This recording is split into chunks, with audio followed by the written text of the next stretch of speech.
Welcome or welcome back. This is your curious European friend. In today's video, we're going to react to, or I'm going to react to the largest island in Canada, and that is Baffin Island. And yeah, lately I've been reacting to, mysterious islands in Canada, remote towns, and I think it was in the video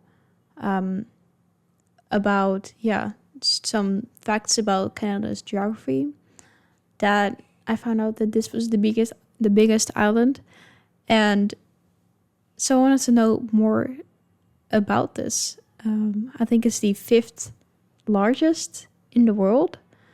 So let's see what else we can find out about this. Welcome to Baffin Island. Located in Canada, it's a part of the Arctic archipelago, a collection of over 36,000 islands north of the Canadian mainland in the Arctic Sea. Baffin is the largest of these, covering an area of over 500,000 kilometers. It's the largest island in Canada and fifth largest in the world. A large portion of it also resides within the Arctic Circle, meaning settlements in this region can experience long periods where the sun never sets or never rises, depending on the season. Pair this with it being surrounded by sea ice for much of the year, and you have one of the most remote and untouched landscapes on Earth. Baffin is a part of the relatively new territory of Nunavut, which separated from the Northwest Territories in 1999. It's also home to the capital, Iqaluit, which is home to almost 8,000 people. Iqaluit is actually much closer to mainland Quebec, around 300 kilometers over the Hudson Strait to the south. It's even closer to the capital of Greenland, which is around 800 kilometers away. Mainland Nunavut and the second largest settlement. I didn't know it was that close to here.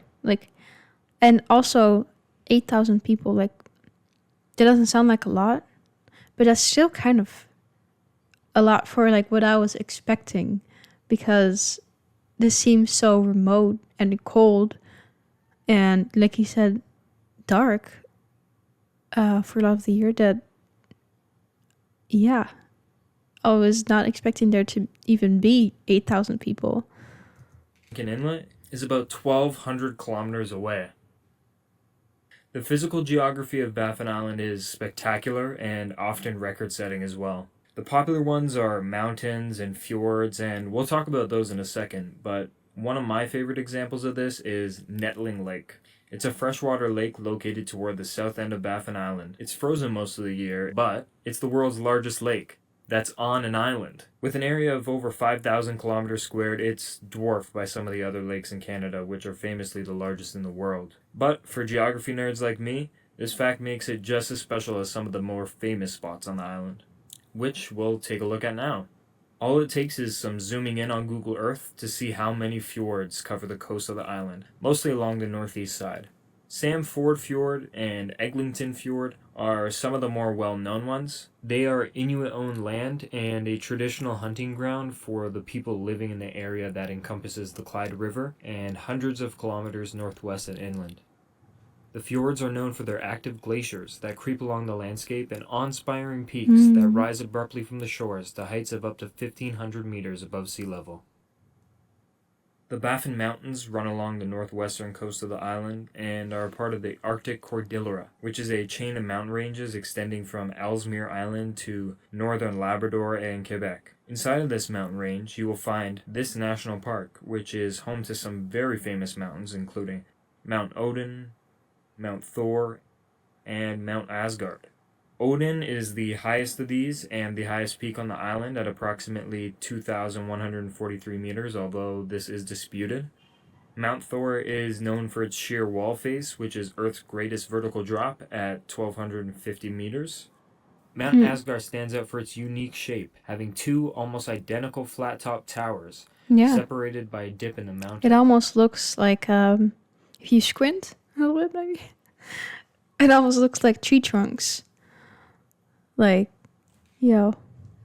don't know what to call that. I was gonna say, give more detailed, but let's just go on.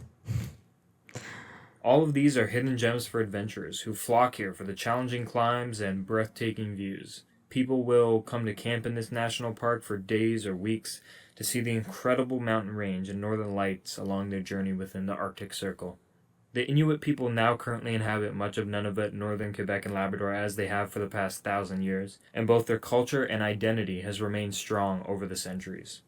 Despite European colonialism, which sought to claim and rename the region, the Inuit have proven to be strong-willed and dedicated to a culture which predates the country they currently inhabit.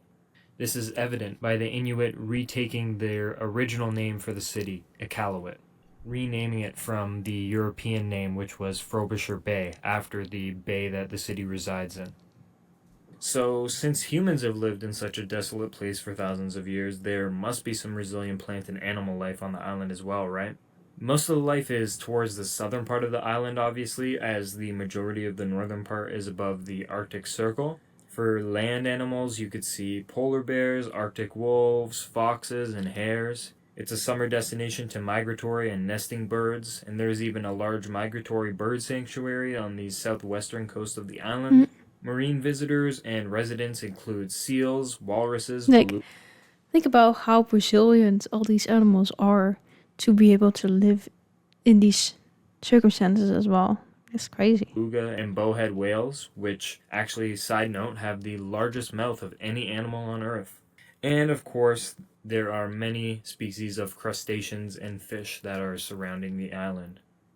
So, Baffin is home to some of the most spectacular landscapes in the world. Ancient glaciers, fjords, mythical mountains. It's easy to see why adventurers and thrill seekers from around the world flock to this island. Thank you so much for watching my first video of Odd Earth, the channel where we show off places on Earth that'll leave you in awe. Yeah. Yeah, once again, very interesting to learn more about this because it is so unfamiliar, such unfamiliar territory for me. I didn't know what to expect. Yeah, of course, a lot of ice and coldness and darkness.